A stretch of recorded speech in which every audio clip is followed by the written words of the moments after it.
Hold it right there, buddy. Thanks to this perfectly normal crystal ball I've soaked in the blood of my most prophetic enemies, I think I have a clue as to all the potential objections people will have to this title of mine. It's all going to go down like this. Oh, Spacey, I like the KlK, and clearly it isn't even, possibly at all the worst anime. I mean, or, are you gonna say that Handshakers is better than this? That's stupid. To which I say, well, you're right. It isn't the worst anime. In fact, I'd say it's more gooder than bad, even though that doesn't necessarily preclude it from having the single worst moment in an anime. Followed by, Liam, how are you supposed to know what the worst scene in all of Japanese animation history is if you haven't even seen, 100 anime? You should have watched all of them, right? And in response, indeed, I haven't seen nearly enough shows to objectively say that this is the worst anything in an anime. Which brings us to, yeah, real funny, I get it. You're parodying clickbait titles, but in such a way that all the view benefits and accuracy deficits still hit your vid, making the mockery mere hypocritical pandering to superiority. Okay, well, the point, for all you, title literalists is that this video is actually why Kill la Kill has my least favorite scene in the anime I've seen. So, pushing into this, I'll probably need to point out biases for what personally bugs me. Yep, Strawman one, the purely porous scene proper would probably be birthed from an anime powerfully worse than this one, and perhaps is part of the worst show period. And yep, postulate 2, I'll never push myself through such a poop. But, because of this, clips of much lesser performance could bother me much less. I'd only be so bent over a broken piece from a puzzle which builds a picture of a pink pussy punched by purple pans with tacks and poured on by purple candle wax, and even less if it's below art and porn. Linked to this is a preference to be prejudiced against pap, which blows up in unique ways. You can point me to any piss-poor moment which leaves the rest of a show's plot pocked like paws pitted by popped pus bubbles. Man, am I contracting a case of repulsive purple prose.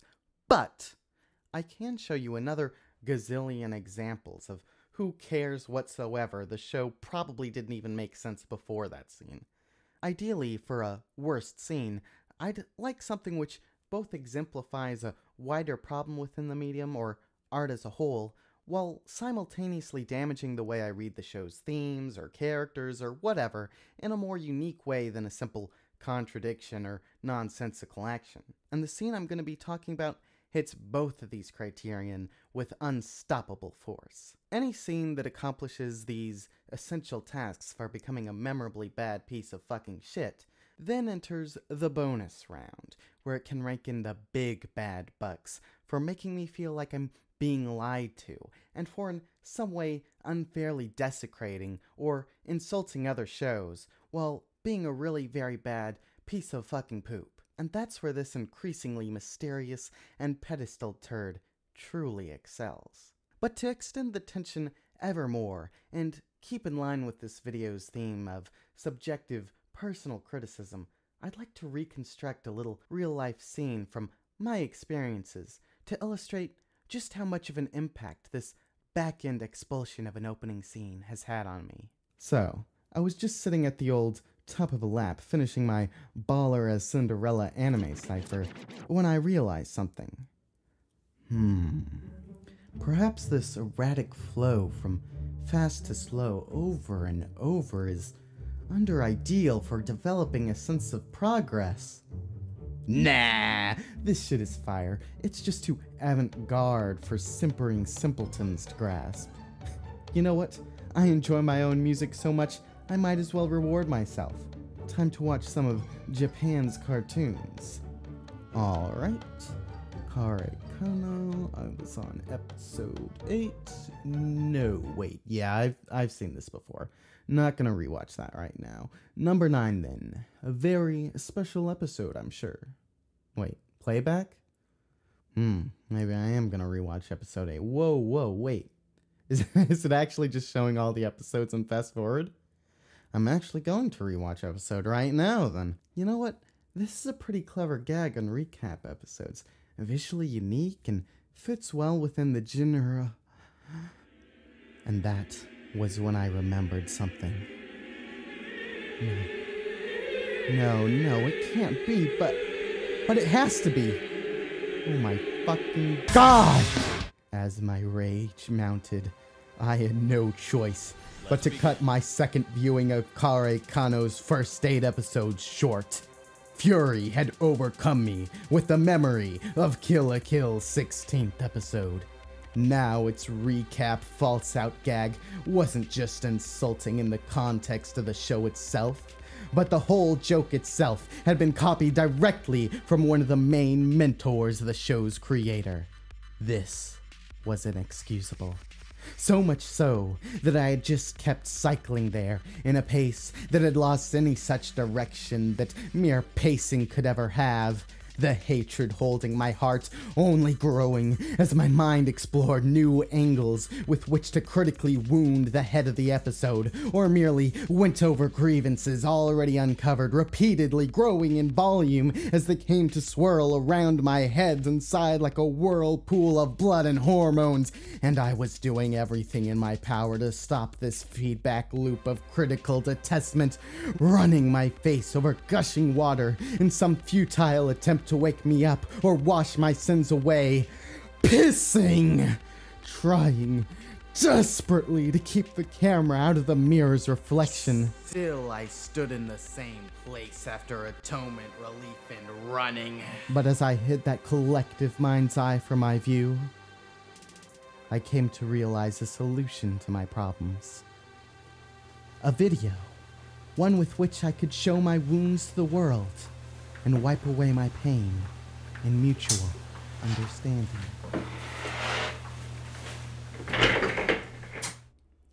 Syntkets welcomes back and thanks the audience for their continued devotion to his show. Because he is a meta character now, despite this fourth wall break, he still retains some of his characterization. For some reason, he decides the most meaningful aspect of himself to expose is his affinity for being ironed, probably to make a pun where he somehow gets subject and object confused and mistakenly claims he likes ironing. A hilarious joke to foreshadow how he'll sarcastically claim that the audience looks forward to recap episodes before later revealing that he knows they don't. Very ironic. This, of course, is not in line with his character. Syntkets is a pretty straightforward, almost robotic piece of clothing, but I guess when he knows he's in a TV show, then he's a straight memer. The show's plot is then conveyed in rather terrible and uneconomic fashion. Virtually anything pertaining to the actual characters or heart of the show is absent or minimized, while pedantic details are labored over, especially in regards to the Tri-City raid, making sure that we know Osaka is the city of wealth, and describing Satsuki's plans to overtake the 3 cities' schools twice. This sequence is important in aiding the show's nonsensical themes to approach something beyond numbness, but on a base level they are easily the most expendable part of the show. And having been shown right before this dump, they are the least in need of reminding for the audience.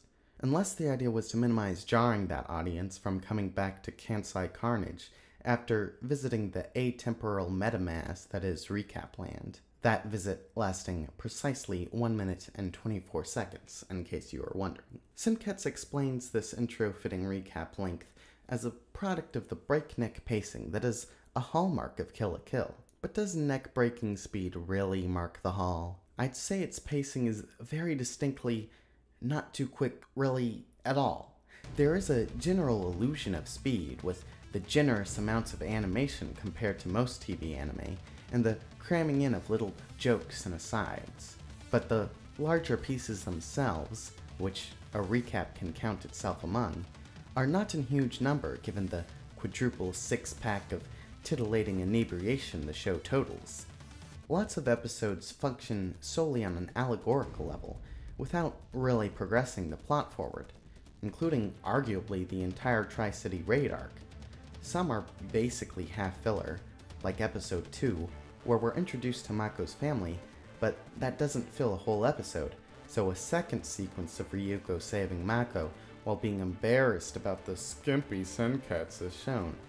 There's the part after episode 16 where, like Gurren Lagann before it, the show caps off with a 2-hour fight scene replete with redundant exposition and meaningless power creep.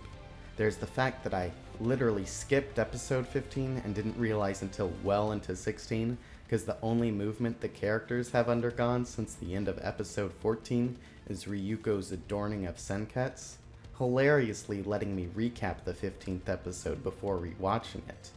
And then there's episode 16 itself, where KlK decides that after boasting about its supersonic speed, the best course to run is an entire episode of exposition. Just as our helpful narrator says, the mystery of the life fibers will finally be revealed over a painful 20-minute stretch. The episode literally has Mako falling asleep to this boring-ass explanation of the sci-fi origin of the clothes which evolved humanity, and to further drive home this joke, a 30-second shot is spent on Mako falling asleep, waking up, and returning to slumber thrice. Not only is it hilarious to have such a cliche piece of anti-content humor in the same episode, but it is also funny that it is still excessive at a third the length of the recap scene. Not that length must reflect postured pace. I know how much is going on in one scene versus another can differ. I ain't crazy. And the craziest part about all this is how long the recapping continues after the supposedly quick recap. First, we get a 20-second replay from towards episode 15's end, with overdubbed dialogue and like a frame or two of extra animation on Ryuko, which kind of makes it less of reused footage, but I'm not really sure why, because all the new stuff adds is a lame joke about Satsuki's thick eyebrows. I assume based on the comedic tone of this iteration and its preceding recap gag, as opposed to 15's comparatively serious act, that the idea was to parody cliffhangers with an irreverent comeback. But not only is this a joke that only works on first airing, which I was no part of, but it's still kind of bothersome to bait for return viewers and then wave it off with jokes, especially when the show is elsewhere unafraid to manipulate its hallmarkingly quick pace and audience to end on a cliffhanger unironically. I'd be pretty open to this kind of anticlimax if the show really played with the nature of TV throughout its run, but it doesn't. And even if I were less offended by the scum covering and one-time only nature of the joke, I don't think it really works, because the lure they've laid out is so unappetizing that any irreverence toward it is like trying to troll me by saying that the creator of Game of Thrones has died, and now we'll never know how the story ends. I never wanted to know the secret of the fucking life fibers. I just figured they were sentient clothing.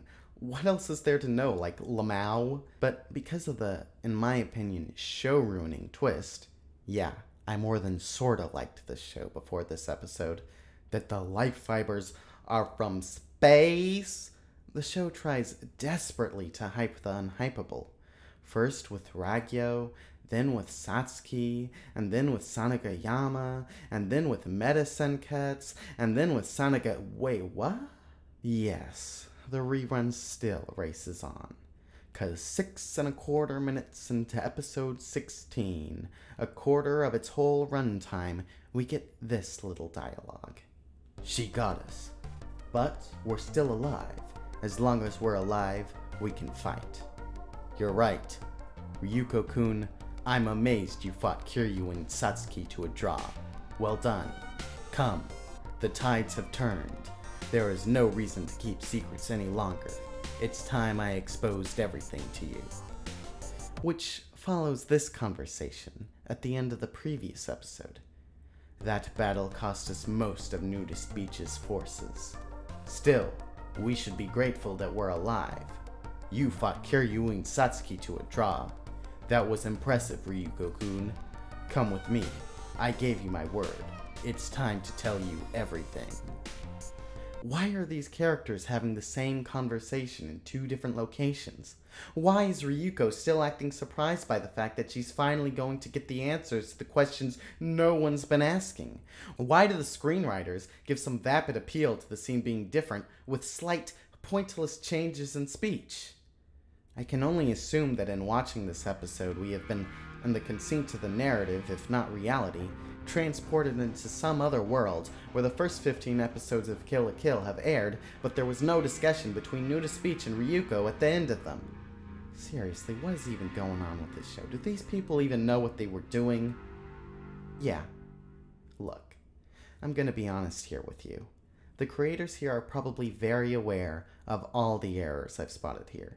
And even aside from ones I've already cited as being possibly intentional, I reckon a high likelihood of it being on purposeness, right down to the irony of such a slow-paced episode kicking off with a statement regarding the show's quickness.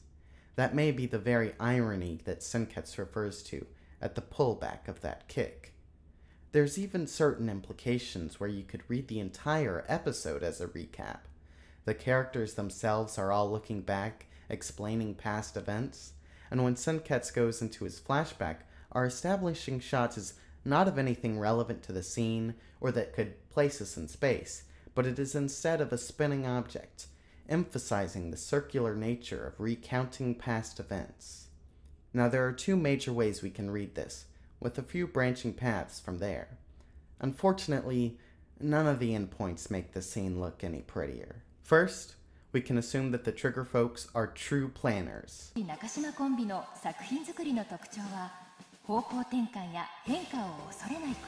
And knew before the first pen was laid to tablet that episode 16 would feature an ironic recap, which parodied the rest of the episode's snail-like recollection. There's some cause to believe this is possible, given the team's last project was all about cyclicality, using spiral imagery as a visual motif for the theme. But looking at Kill la Kill itself, there is little in the way of such themes. 16 does lay a groundwork so that, like Gurren Lagann before it, the show ends off with 2 hours of Eva references, replete with redundant memes and meme-or power memes. There are also the super section savers, which have a very similar appearance to Eva's entry plug, which is connected to womb imagery. When exiting the Triple S, characters are naked and in fetal position, perhaps a rebirth. But it isn't until the OVA bonus episode where we get a real direct statement on such ideas, with Rei attempting to complete Rakyo's work, repeating her mistakes, and many other characters anxious to move on from the comfort of high school's repetitive structure, unsure how to find a new purpose to strive towards in graduation. The irony in these themes appearing in an additional episode which returns to a supposedly complete series is most definitely intentional. Now, I don't really get any of this, to be honest.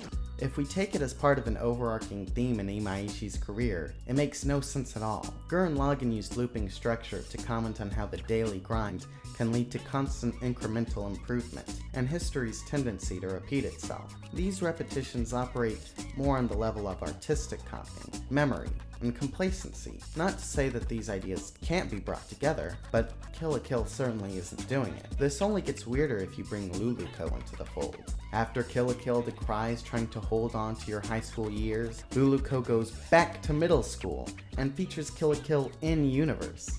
I do not understand what is going on with this OVA given the shows surrounding it. And what would this recap then even signify?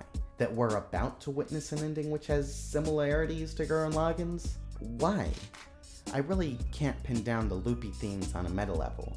And aside from literally just recalling past events, the characters don't have any sort of circling going on until the OVA, which has nothing to do with Gurren Lagann. And removing that show entirely, then the recap means nothing outside of the episodes immediately preceding and following it. How can this be justified?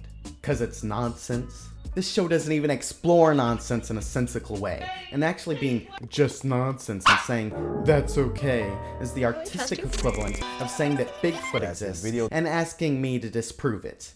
If you want to be abstract, that's fine, but don't give me themes and stories if neither fucking works. So let's look at the more likely possibility.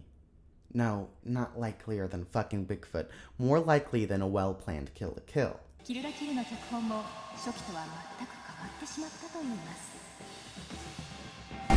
I suspect that upon coming to the 16th episode, the writing team realized that they needed to save around a minute and a half on animation or had a script that was slightly too short. The obvious answer is a quick recap. Quickly, they add a joke about KlK's quick pacing, and then another about irony, given the slow pacing of the rest of the episode, and then some more about caterpillar eyebrows to further drive home the cliffhanger goofing. And while conceiving this and finalizing it, in all likelihood their thoughts were, holy fucking shit, dude, we're like completely devaluing 2 episodes in one go without having to do like any work. That's fucking genius, man. It's gonna be like the best part of the episode.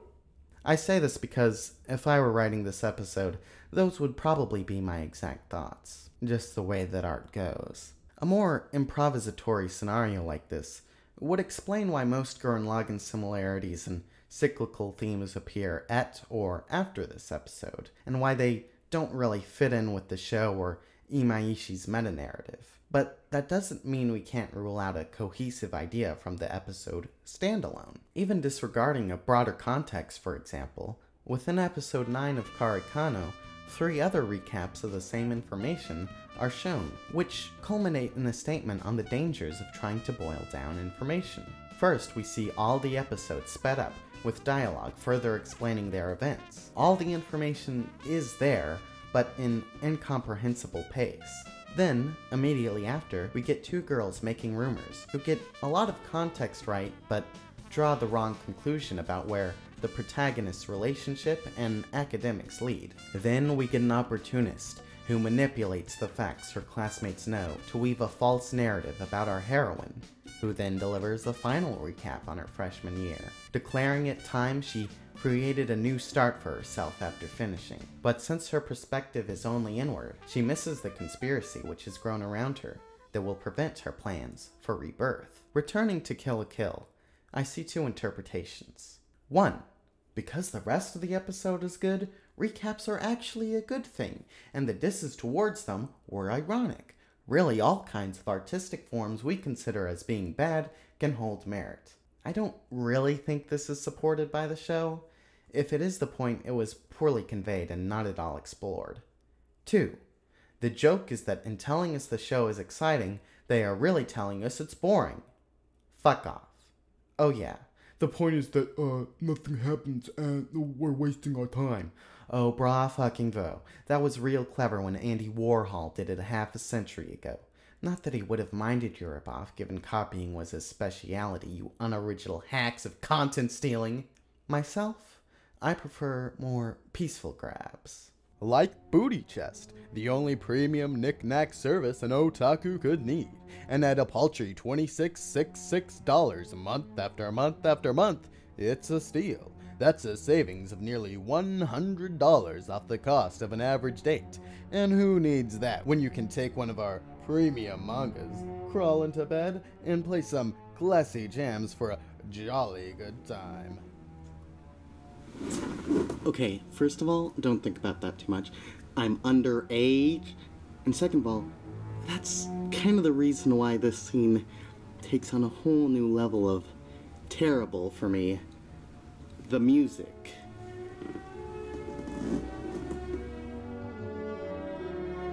Oh God.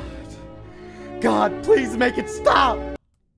See, there's been a conspiracy playing right before your eyes that you've never noticed.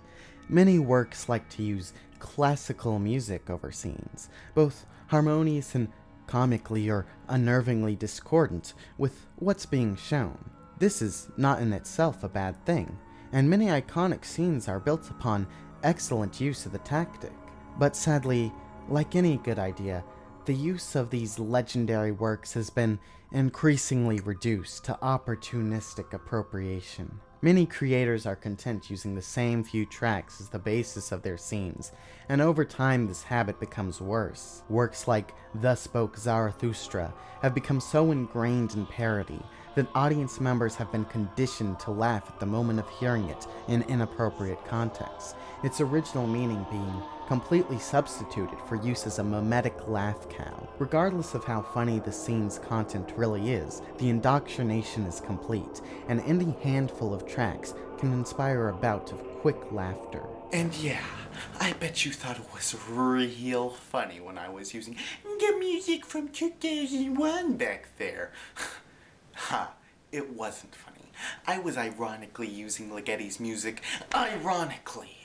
Oh, and all these people doing the same thing with their little Inception bwams. Ha ha. Bwam, bwam. They always use that in the advertisements, right? And then, it's just the same thing, but for laughs. Yeah, your audience already knows it. They know how to feel.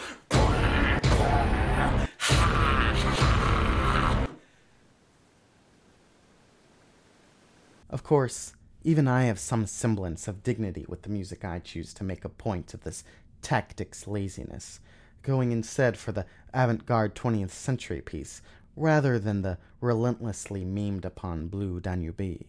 KlK has no such shame, and in the scene for which I have the most malice, there is not one brutalized work of art on display once again, but two: the William Tell Overture's finale, March of the Swiss Soldiers, and the Galop Infernal, or, as a plebeian might know it, can-can music. The former of which possibly being the earliest in rotation of completely inappropriate use, thanks to its major role in The Lone Ranger. It also earlier features in KlK itself in episode 10, and alongside the Galop Infernal as well in the 11th. In this video's titular scene, though, the Swiss Army March lasts for the first 17 seconds, until we get a title card covering the indulgent introduction of Senketsu and the recap itself. The rest is then taken over by KanCan and its infernal pit of despair. The use of either of these alone would be insulting itself, but to have two that have been molested once already by the show is a PTSD-inducing trigger. If one wished to be charitable, they could actually say it was commentary upon the continual reuse of these tracks, since it's, a recap. Personally, I'm unconvinced given the show's willingness to shamelessly use the same tactic, and given the pieces were already used in this order in episode 11, I feel it's more likely they represent a musical recap of the show.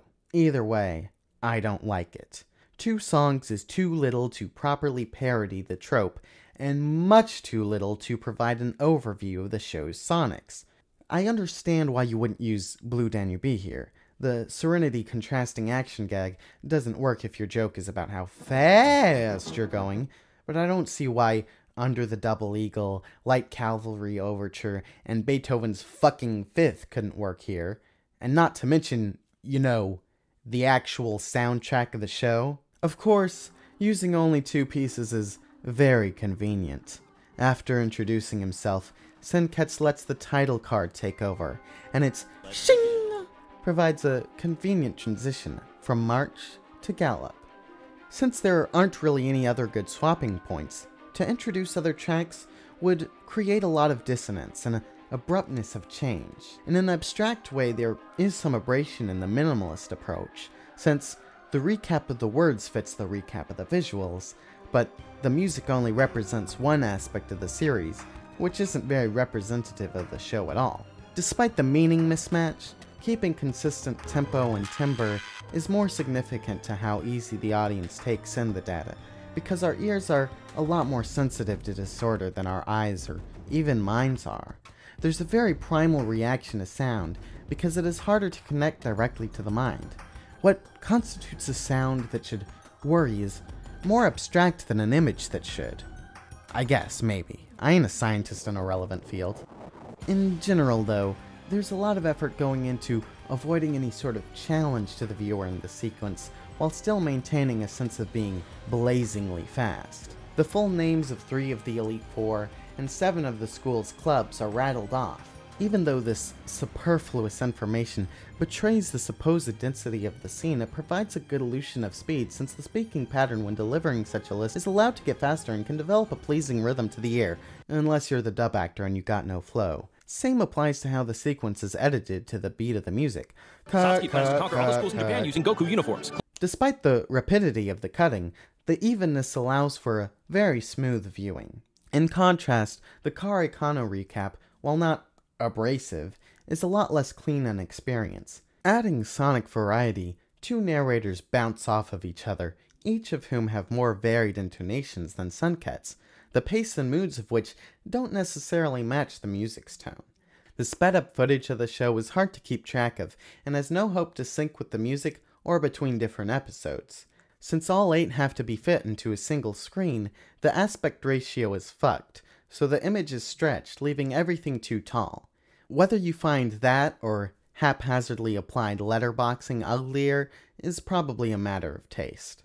And finally, the overlays for episode number and replaying indication are a solid white, which leaves them to occasionally stand out, occasionally blend in, and frequently do some hideous mixture of both. Personally, I prefer the less pretty stylings of Kare Kano.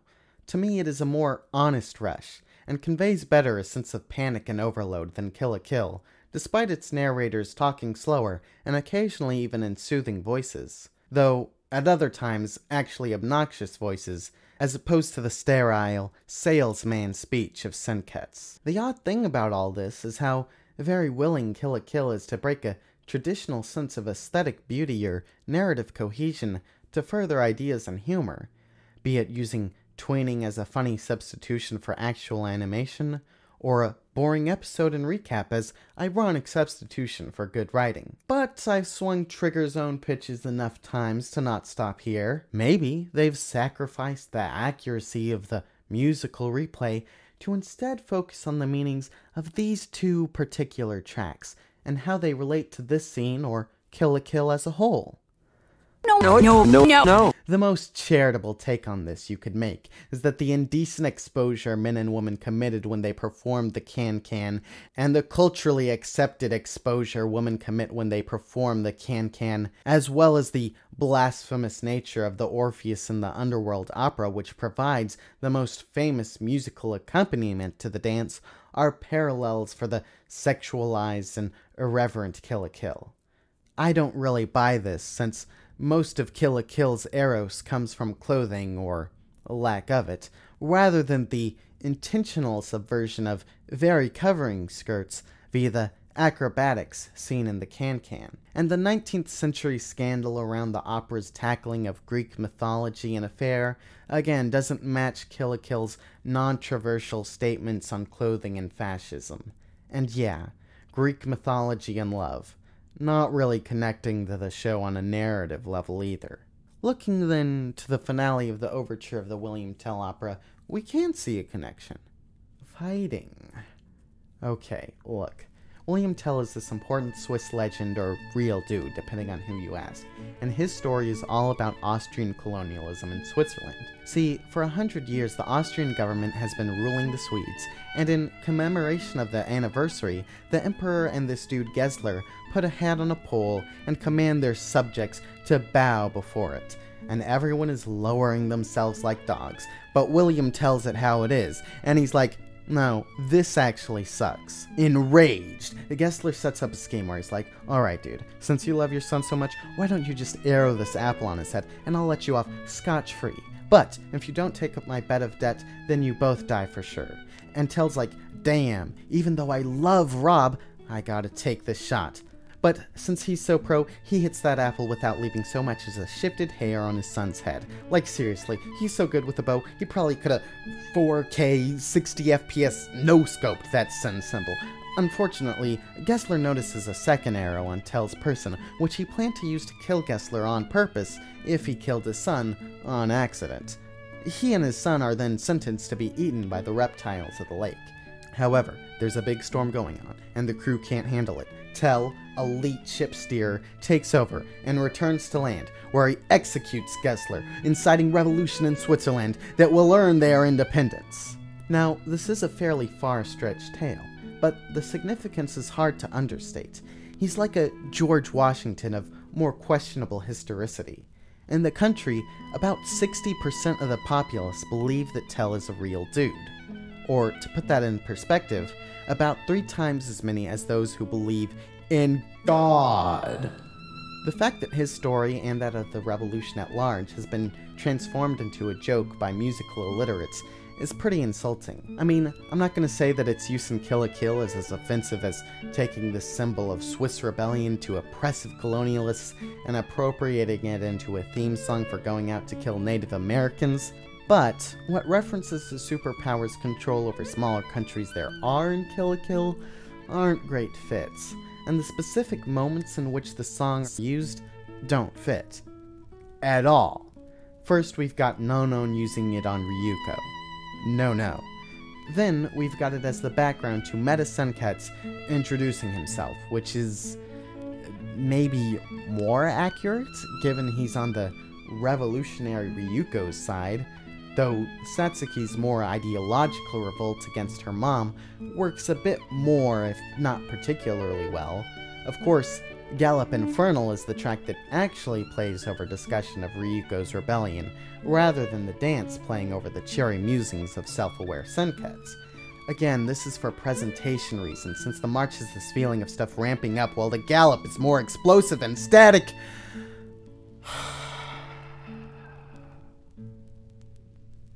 Sometimes I feel like all sense of culture is becoming lost in anime's mindless referential sensibilities. But there are glimmers of hope.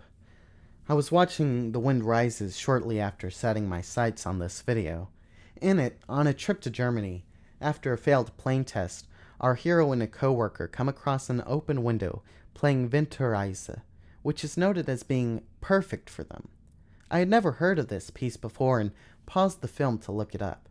In fact, it is quite a significant work, being billed as the predominant song cycle, a work for solo singer and instrument with lyrics about a unified theme or story, in the canon. Despite this significance, it sees no overplaying in insignificant cinema, probably because it wouldn't be fucking hilarious if used ironically.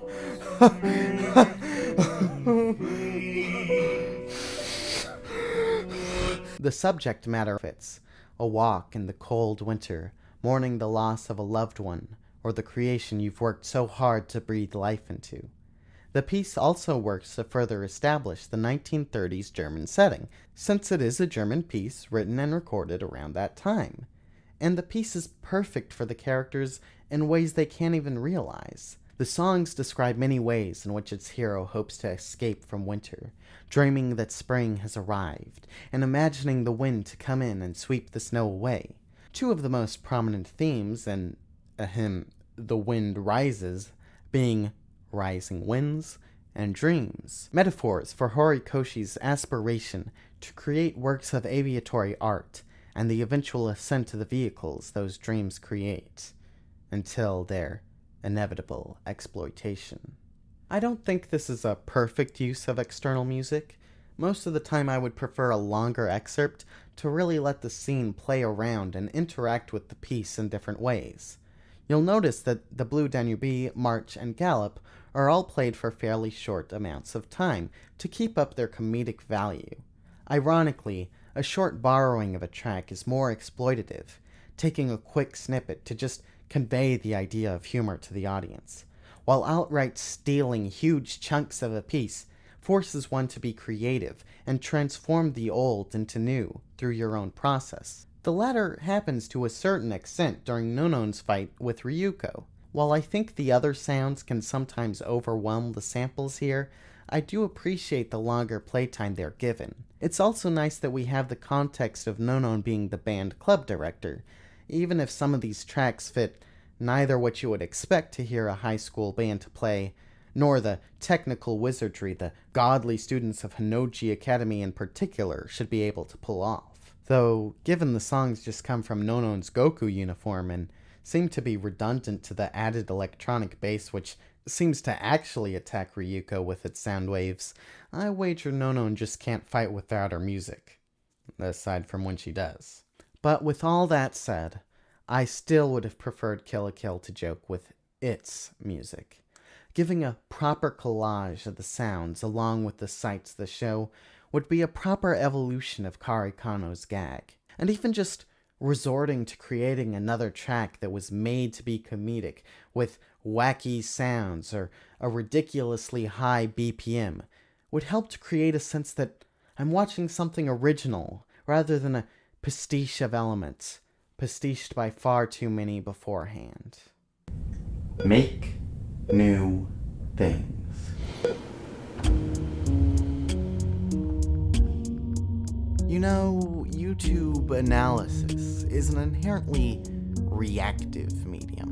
Its nature and its consumer base aren't exactly open to format change, and without a ridiculous reliance on audience knowledge, some level of recapping is always required to explain what the fuck you're even talking about. But despite this medium's seemingly inbuilt redundancy, it is still a completely new construction. We are not film, we are not TV, we are not music. And even if we may take from all of these things to create content, that newness cannot be discounted. It is the job of myself and any fellow artists who stumble across me, and any inspired by us to make their own dreams reality, to explore this new territory instead of just being a hollow recap of the mediums that have come before, to take advantage of the interactivity, the quickness to response, the lack of time constraints, whether that be in length or an airing gap, so that we don't have to go around adding superfluous recaps like that goddamn kill it. Stop! Oh my god. I've been hammering on this one scene so long, I can't even control myself anymore. It's a goddamn subconscious habit like fucking swearing. How do I make it end? Not just this, all this goddamn AniTube crap. How can it end? With a recap, of course. What? Hi, I'm the Liam that says that real shit, without any pretense of being inside some artificial narrative of artistic pomposity, and it's time I told you the real story of how I got here. From a young age, I had always wanted to expose myself to others, and eventually I came to see YouTube as the perfect way to show myself off to the world. But it wasn't until Pedro made a video on HeBK and I wasted my time on that shit that I worked up the desire to put something out there, to dance with your points and come out victorious. And then I stopped. And then I came back with a hot streak of daily videos to prove my producing abilities while covering topics like K-On!, Nadia, The Secret of the Blue Water, The Speed of Light, Weezer, Evangelion, Weezer, Teenage Suicide, etc., etc. But all did not go well, and so I had to pretend all my mistakes were intentional to save face. In order to prop myself up, I then decided it adequate time to make another video properly shitting on something while taking some more potshots at my good buddy Pedro and truly winning out as the undefeated king of alliteration. Fret not those who despaired at the possibility of a conclusion to my exploits. AniTubers are known for their ability to never stop talking. Spacey can never end. I am like the universe, constantly expanding. And like any good recap, more must come after. So soon, my real growth can begin. Suzuki.